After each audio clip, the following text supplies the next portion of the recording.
Assalamu alaikum. You're watching Views and News, and I'm Faisal Rahman, live from our Islamabad studios. Today we'll be talking about a very important issue, and that is about the Pakistan Middle Eastern foreign policy. Whether you talk about Saudi Arabia, UAE, Kuwait, Qatar, Oman, Bahrain, these are the G6 countries primarily, and when we talk about the relationship, what we have noticed that things have changed over a period of time.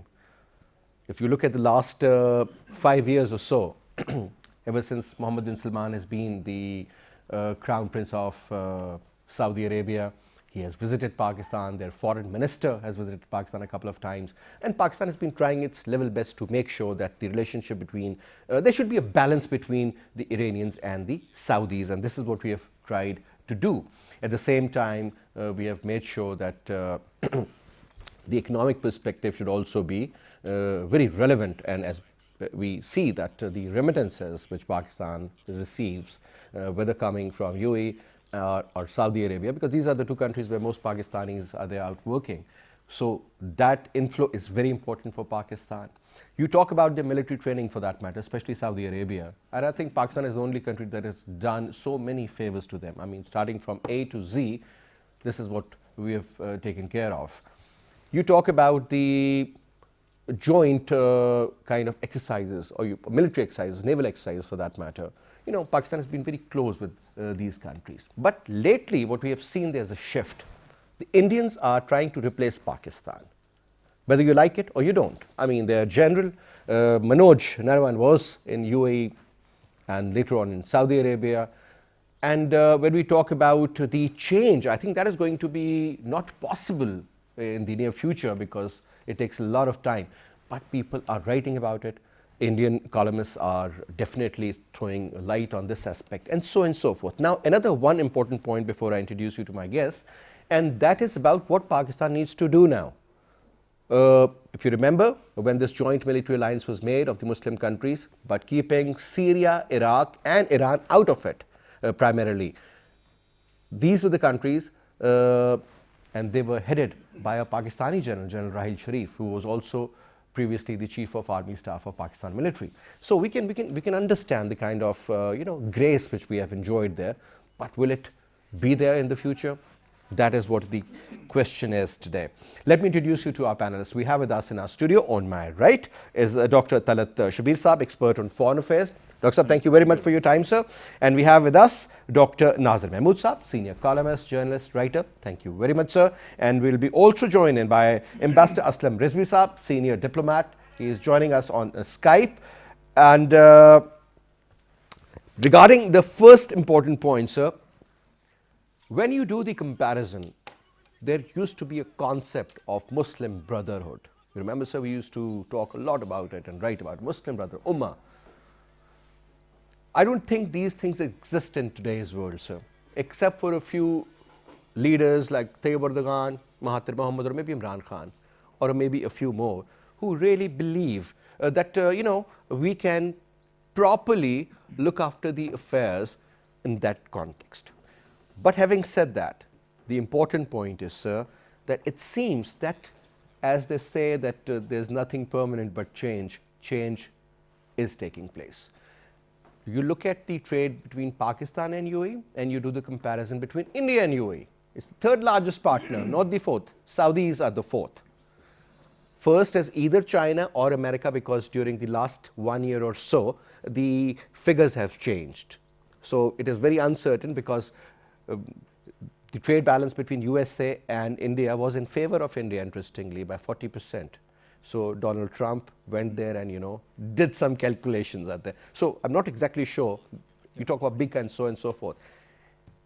What is happening, sir? Is there a shift, policy shift? Right. Let me start by saying that when we talk of foreign relations, Pakistan has faced two big foreign policy challenges in the past. The first challenge was to keep a fine balance between China and America, China and the US. The second big challenge was to keep a fine balance between Iran and Saudi Arabia. This has been a major foreign policy challenge that we faced.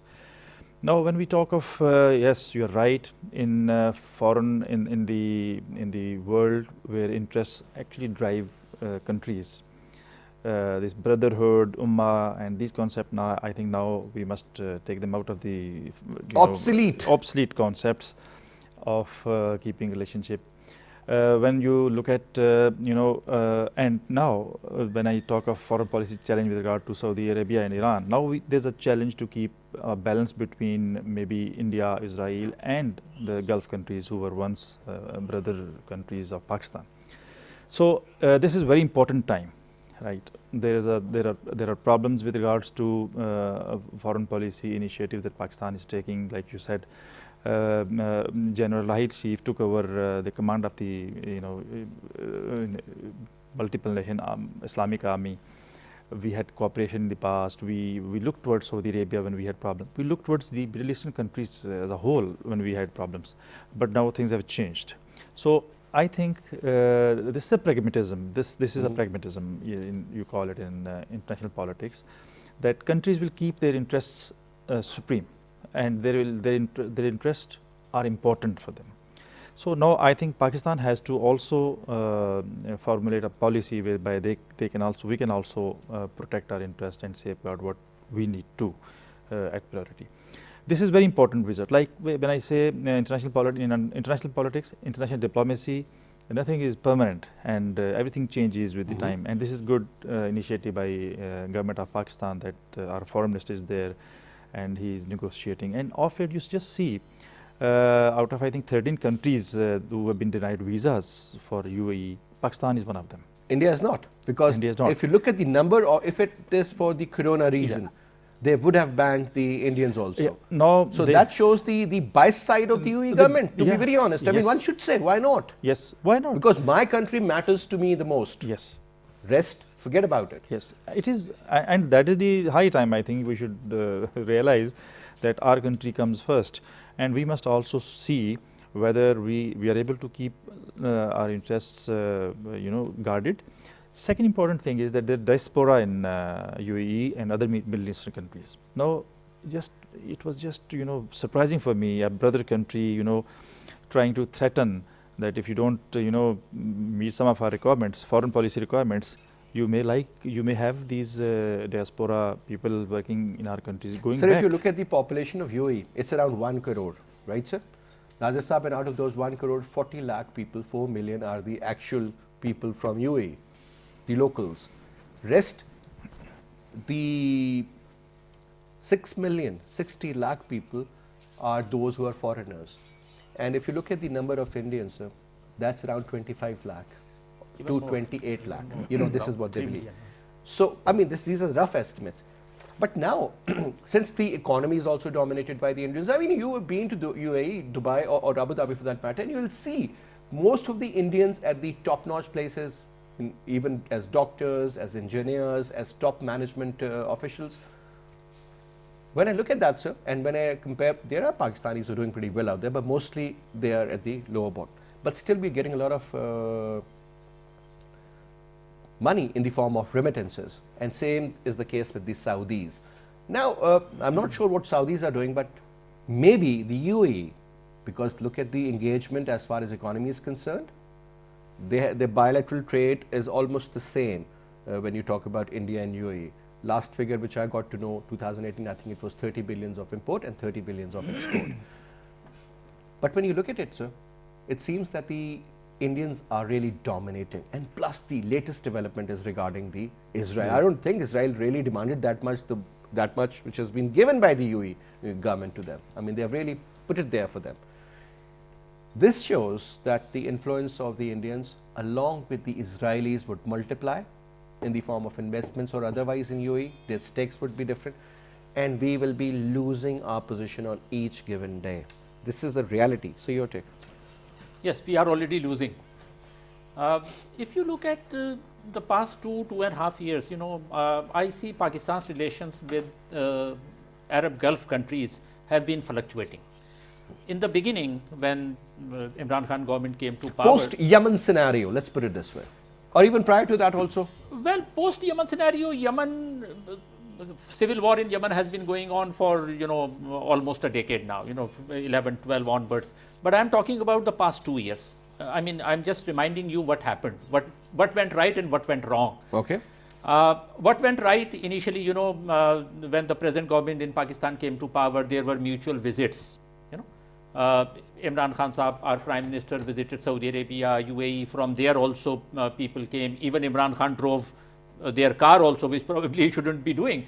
But anyway, probably that was a sign. That was a sign of brotherlyhood. There was a message of friendship that he sent, and as a result, we got some benefits also. What benefit Saudi Arabia committed in all? 6 billion, 3 billion. 3.2 yes. for the oil yes, 3 deferment billion in cash and 3 and billion what have in they have done credit. recently now, sir? Yes. So what happened, at that time, our government tried to avoid going to the IMF. Ultimately, we had to go. We should have gone actually. We should have gone. That's what also. I am pointing out. We should have gone. Why? Because no matter how bad IMF is, IMF has its own conditionalities. They won't blackmail you. Those conditionalities are mostly about your structural reforms in the country. They normally do not force you to change your foreign policy towards India or towards Saudi Arabia. But in this case, we avoided IMF for at least a year. But as a result, what we got? We got temporary relief from Saudi Arabia. And it went on well for almost a year or so. But then this, bonhomie suddenly started going down, and that change took place last year when Modi illegally and unconstitutionally annexed Kashmir. We could not do much about it. We expected Arab Gulf countries to support us openly. We wanted foreign ministers, OIC foreign ministers council meeting. That didn't take place. And from then onwards, our expectation, I think our expectation was too much. We cannot expect Saudi Arabia, UAE, So or for that look matter. at the Saudi government, look at the kind of investment they are planning to make in India, whether in the oil refinery sector or in Kashmir, for tourism, for hoteling industry, Yes. For educational purposes. I mean, that is something one has to look at. Yes. So if they are making that much investment in terms of refineries, they have bilateral trade, and then military cooperation also. As you pointed out, Israel and India, they are new buddies now. So they have their own interest. So our expectations, what went wrong? We expected too much from them, from Saudi Arabia and UAE in terms of Kashmir, that we should not have done. Our country is primarily, our Kashmir obsessed policy is not doing any good to us. I mean, let it be said. It has to change. If it doesn't change, we will continue. We will alienate more Arab countries, more friends. It has to change. So where we stand right now and what went wrong? I mean, there were a couple of, I think, statements. First, we tried to go to Malaysia. Saudi Arabia objected to it. And we then didn't we go. refused. And we didn't go. We should have gone. We should have gone, Now, yes. why we didn't go? Because, when you beg or borrow, you depend on other countries' dictations. Beggars can't be dictators, sir. Yes. So when you do this, you had, and the same applies to other countries also. So this is ultimately, goes to our weak economy. For Saudi Arabia, a couple of dollars are peanuts. For Saudi Arabia, though they are also in crisis, but a couple of dollars won't make much of it. Look at the kind of investment they have made in USA, India. Yes. and elsewhere. I mean, Elsewhere. $2 billion, for God's sake, it is actually It's peanuts nothing for them. So, the reaction from our foreign minister, the statement that, Saudi Arabia should decide and they should immediately call this foreign ministers OIC meeting. Saudi Arabia refused. And They felt then threatened. That's the problem. Yes, and then Even our now, army chief, Shah is feeling very threatened that if we accept Israel, means that if Saudi Arabia accepts Israel, what would be their position in the OIC for that matter, or among these Muslim or Islamic countries? Yes. So that is another very important issue. Let me also engage our dear friend, Ambassador Aslam Rizvi Saab. Rizvi Saab, Assalamu Alaikum. Walaikum Assalam. Rizvi Saab, I hope you can hear me clearly, sir. Yes, I can indeed. How about you? I'm good, sir. Thank you very much. Now, sir, since we are talking about the Pakistan-UAE relationship, Pakistan-Saudi relationship, things have changed over a period of time. Those historic, kind of pictures, whenever I go down and look at them, Shah Faisal, along with Muammar Gaddafi, Yasser Arafat, and so many other leaders sitting with Bhutto Saab. I was like, wow, look at the kind of command we have over the Muslim countries. But sir, over a period of time, let's talk about 2020. Things have changed, dynamics have changed, global politics have changed. They have been replaced by multiple new ideologies. Now, looking at the current scenario, sir, our foreign minister has gone to UAE, and the kind of negative news coming from UAE, whether it was their state minister, if you remember, once he issued a statement and we said, it doesn't matter. No, it matters. The point is, sir, that now what do we need to do? I mean, should we put a step down and tell them that, hold on, whatever you're having with the Indians, I mean, go ahead with it, but now we will have our own rules? Or do you believe that we'll keep on being subservient for another decade or so, because our workers are there and we totally depend on the workers' remittances as far as the economy is concerned? Sir?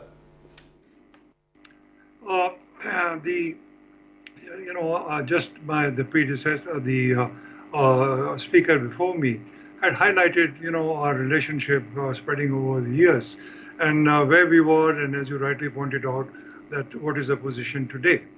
Now, the point is that, you can't deny the fact that one of the main concern that Pakistan has is our Pakistani workers. Most of them are unskilled and very vulnerable. And importantly, the remittances that they are sending are very important for Pakistan, for our economy. That is a matter of concern to us. Obviously, Pakistan has to be careful because in Saudi Arabia and UAE, which is then the second largest the countries where we have the Pakistani labor. Now, the point is that you have to look at your own country. We have political instability, we have economic wars, we have corruption, we have poor human development indicators, etc., etc. So what is most important is that we have to put our own house in order, and you cannot have a political sovereignty until you have economic sovereignty. So it is very vital that Pakistan should look inwards. I mean, there was a mention that we should change our Kashmir policy. Our Kashmir policy is based on principles, and what has happened, recent developments with regards to relations with India, their disinformation, the people coming in here from across Afghanistan, etc., has exposed the India. So we stick to our principal policy and try and expose India on what it is doing. But it is more important that we should focus to bring about a change within the country. It goes without saying that regional cooperation is very important. It is vital for Pakistan's own development, and we should then, see the best possible way. It is up to our diplomacy now to be able to see how we are able to manage the situation in the change environment that we have. It is not just that the UAE and the other Arab countries are warming up to India because of their national interest and because of the economy. But there's in the past few years there has been a real change in the region, and Pakistan is right in the center of that. I'm talking about the geopolitical change that is taking place here. The Americans were the kingpins for so many years. Now it's the Asia century, and we see that China is now coming forward as the new power, and economically it is way ahead, and is not before long. I think it will overtake in all indicators from United States. Perhaps not so on the military side as yet. So the important thing is that we have to recognize the fact that there is now a bloc, a different grouping. You have Israel, you have the Saudis, you have the UAE and India making one bloc from here. And we, on the other hand, of course, we have Iran, you have Turkey, you have Pakistan and China and Russia to some extent, Malaysia and so on. So these are the other factors that are to be considered from here. So we have to be very careful how we are dealing with the overall picture. We have to accept the blockage it is that they have formed, and we have to navigate ourselves through it. Now, I might like to add that our foreign minister's visit is, of course, one of the main issues that he's going to be discussing. Is this the ban on the visas that the UAE has imposed on Pakistan along with other countries? But And sir, I why wouldn't not be on India? surprised Now that's that the question. Aslam Rizvi Saab, that's exactly what we were discussing earlier. I mean, look at the number of corona cases every day in India versus Yes. the ones which are reported in Pakistan. And Pakistan is a Muslim country, and that has been banned. Whereas when you talk about the Indians, I mean, they're fine to go to UAE. I mean, don't you think Quite- this is a very biased approach of the government of UAE? Absolutely. I think this is absolutely, although of course we are in a spike also, but no comparison whatsoever with India and, situation that is in India also. And, apart from the fact of what is happening to the Muslims in India, Kashmir is a classical example of the state-sponsored terrorism. But you mustn't forget that recently, it was only a few weeks ago, when the UAE and Israel established diplomatic relations, and they are growing like anything. So this is something, and when a foreign minister is gone, I'm wondering whether this pressure that is coming from, say, Saudi Arabia on the or the loan that they have given us, it's been rightly pointed out. Partly, if we had moved fast enough and gone to IMF, that need would So not have arisen. one thing is very clear then in that case, sir, that it's better to have China as your friend than Saudi Arabia because a Muslim country, and we always, look after their sovereignty, and we have said that we will challenge any country if there is a threat to Saudi Arabia. Our forces are there to train them. Whatever Pakistan has done over a period of, there was a time way back when Pakistan used to give money to them. These Muslims from this part of the world used to give money to the Saudis to run their day-to-day affairs. And now times have changed. They have got oil now. Oil will not be worth that much. That's why, he's got different designs in his mind. But the point is, sir, that Pakistan has done a lot for them. And when Pakistan needed them, they were there for us. But now things have changed. If they have changed their foreign policy, we need to change it as well. High time, because change. What's wrong with that? As you said, Pakistan earlier, we were pretty much in the American bloc. Now it's a different shift altogether. And we can see the world being slightly, like diagonally divided now. If you look at the map, starting from Russia all the way down versus the countries on this side. Ambassador Saab? Totally. Ji. Yeah. Gee, I totally agree with you there. But the important thing here is, of course, that as far as the Saudi loan is concerned, which was, given, was given to us at a crucial time, and the government was facing a big problem, and it was given for a 3-year period. 3 billion as the balance of support for us in the bank, in our national bank. And the other, of course, was the oil facility for 3.2 billion. But the point is that it was given as a soft loan. And of course, China has come to our rescue. China is now going to be, they have already helped us once in July, then and now this time. And again, but it is going to be a commercial loan. We are already on, having a 60 billion loan for the CPEC. So while our friends have come forward, but the answer lies not in taking loans from other countries, is to tighten our belt and try and bring about change in the economy. Go after things, political stability, as I said earlier, economic management, proper management, and so on, rooting out corruption, cartels, and so on that we have seen happening from here. So our focus should really be on the internal side, and all the waste that is mismanagement and so on. This is where our main focus should be. And the foreign policy is dependent on your domestic All right. policy. All right. You derive your strength from your domestic policies. If it is in shambles, how much can diplomats do? How much can the countries pay heed to you? Exactly. One of a late senior diplomats, Akram Zaki Saab, he used to say that your internal policy is the exact reflection of your foreign policy, and your foreign policy is the exact reflection of your domestic policy. Now, as Ambassador Saab just mentioned, that we need to put our own house in order. You know, expecting too much, even expecting something for your, a little more from your girlfriend also would, you know, end up getting you into trouble or something. What I'm saying is, sir, that you should depend on yourself. And then there is a system. We do understand that in today's world, morality and things like that do not exist, but Pakistan has a very stiff stance, a moral stance on the Kashmir issue as well as on the Palestinian issue. I think these two issues, directly or indirectly, is the major reason for this so-called the nonsense going on all over the world, sir. Pakistan and India, then obviously support from the XYZ countries, yes or no, they were there, now they're not there, okay, this country has... When you say that, you know, the relationship has improved, that doesn't mean that we would meet more often. That means that the trade has, you know, really gone up or something of that sort. You know, the interest, money versus money, you know, people-to-people contact, exchanges and so on and so forth. Now, in this case, sir, it seems things are different.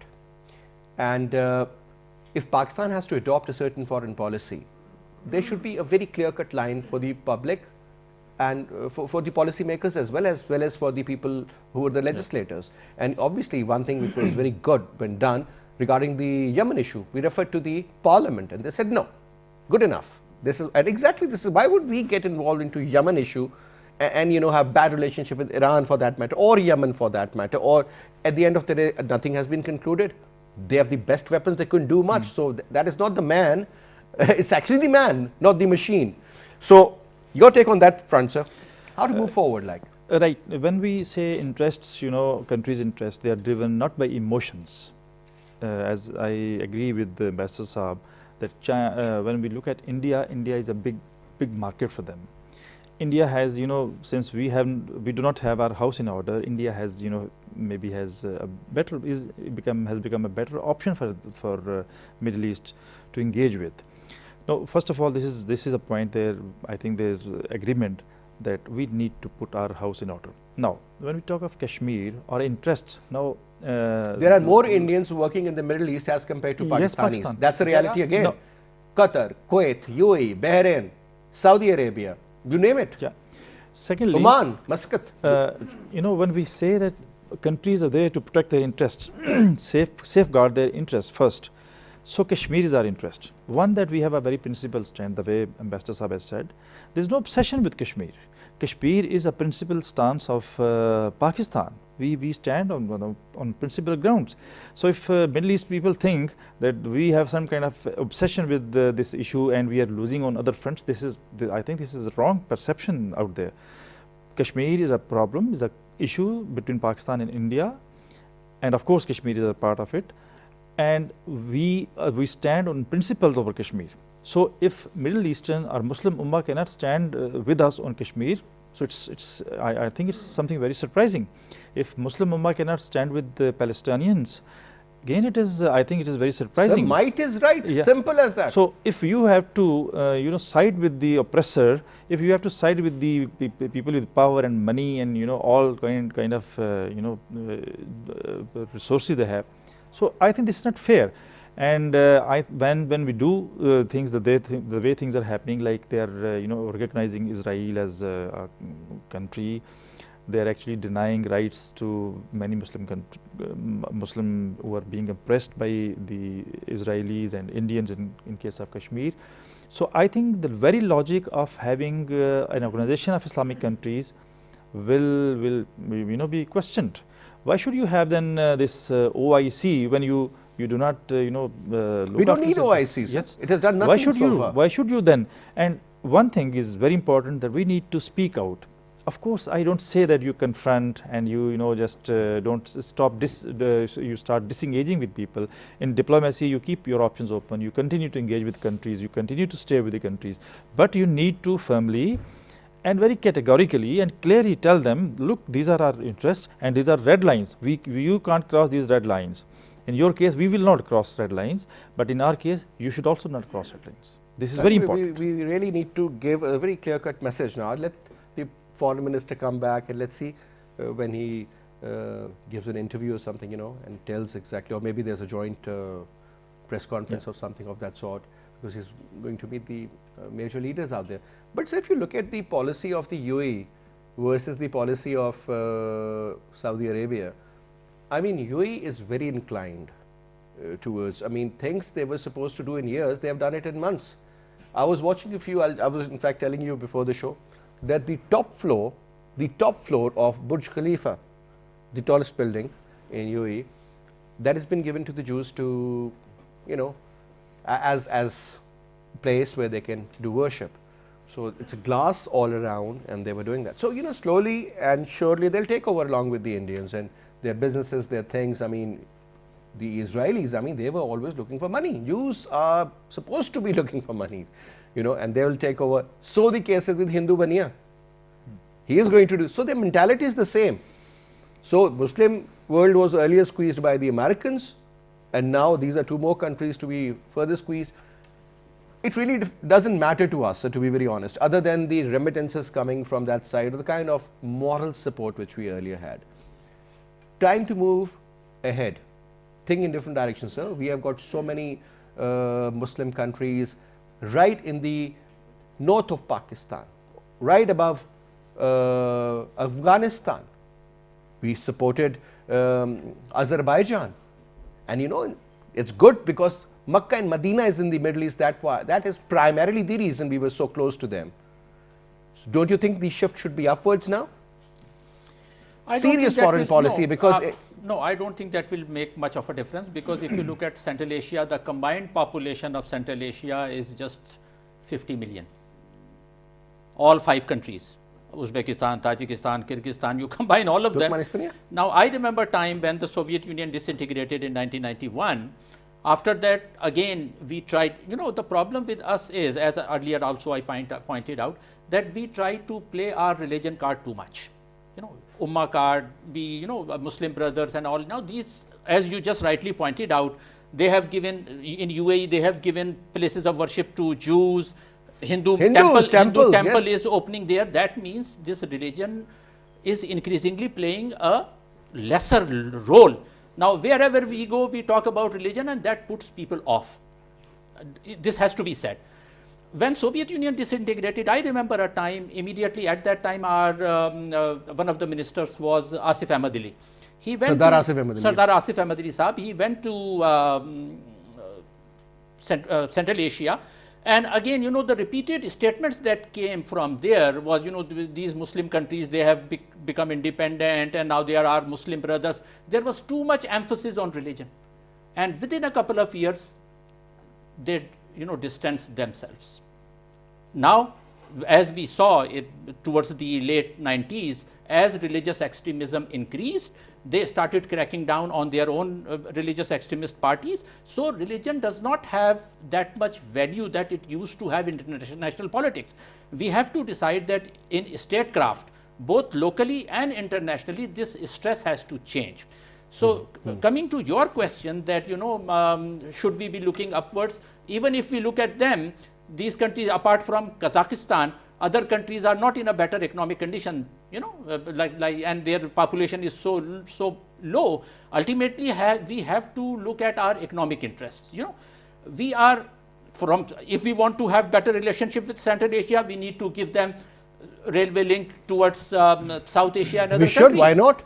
Yes. But again, I will come back to that. If Russia is looking towards the south, warm waters, yes. So why not? I mean, there could be a proper network. China is exactly, looking at on those lines. Yes. So, that's why I am suggesting that, this is 21st century has its different realities, and we are stuck in 20th century mentality. Unless we change that, and that mentality has to change regarding Kashmir, that has to change regarding Israel also. Look at Palestinian problem. Now, of course, Israel is an occupying power, but surrounding countries have relations. Jordan was one of the most affected countries after 1967. This Baitul Maqdis and Jerusalem, that was part of Jordan. Everybody knows that. So Israel did not occupy from Pakistan, Israel occupied from Jordan. And if Jordan has no issues with the Israelis, Jordan has diplomatic relations. Yeah, that's what I'm saying. Sir, what is the problem with us? Why are You know what General Musharraf used to say? He used to say, "हम क्यों इस्लाम के ठेकेदार बने हुए हैं?" You know, why are we the, you know, why Pakistan is the only country who is actually, Exactly. because, you know, honestly speaking, the religion started from Saudi Arabia, correct, sir? Quran is in Arabic.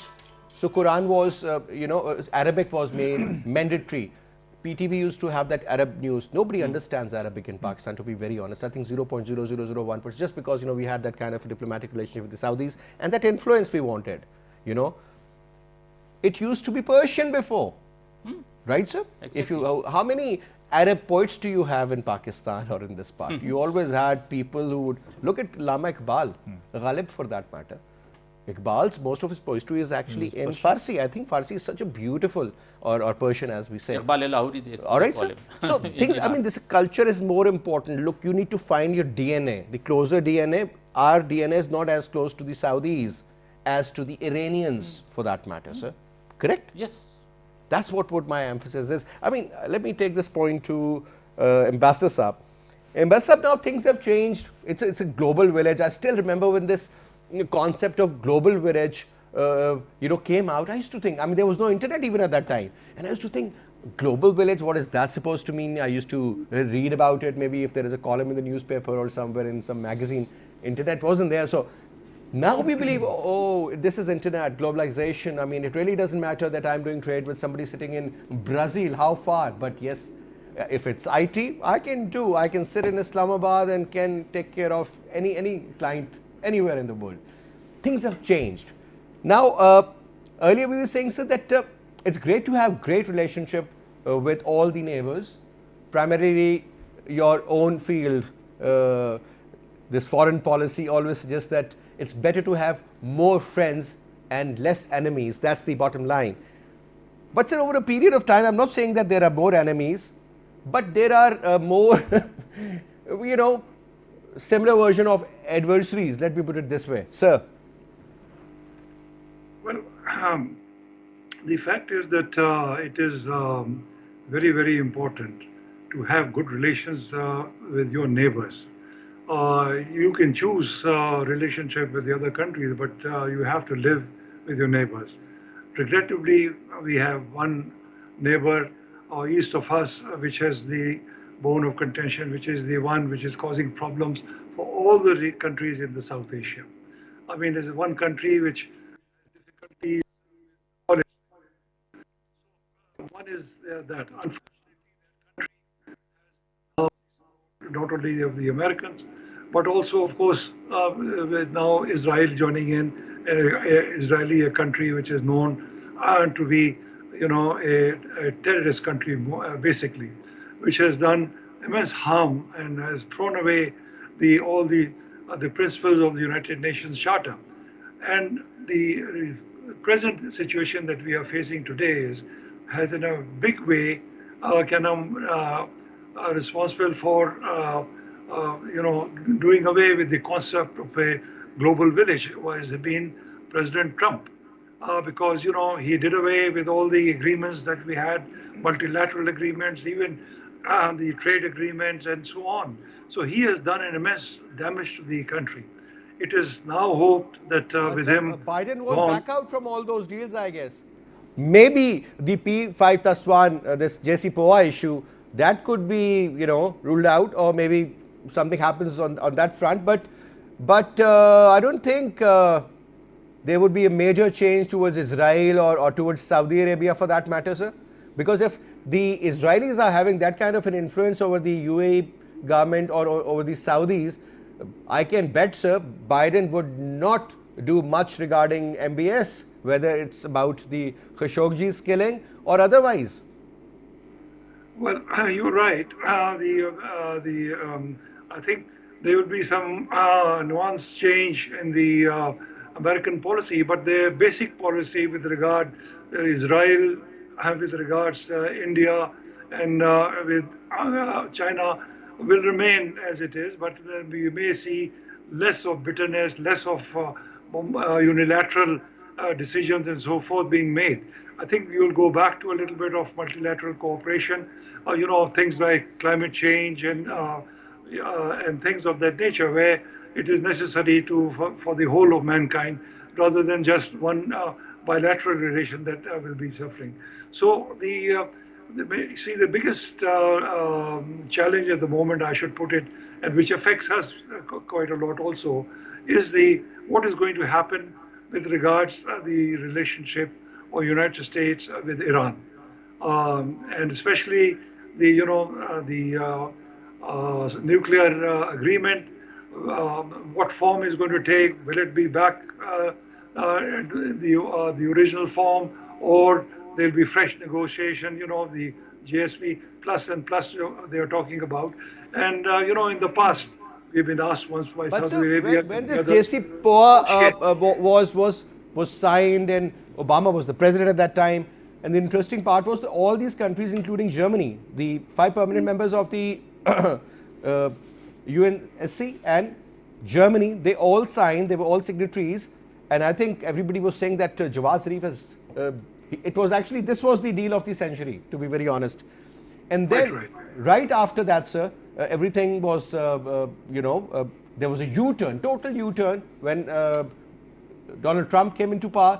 But now, sir, at that time, they were trying to bring Saudis close to, if you remember, his first visit was in Saudi Arabia, and right from Saudi Arabia, Trump went to Israel, along with Kushner and everybody. And so many, big deals were done there as well. But now, sir, and at that time, maybe it had started, but it wasn't very open that at some stage UAE is going to accept Israel or other countries like Bahrain or Morocco for that matter. Nobody ever thought.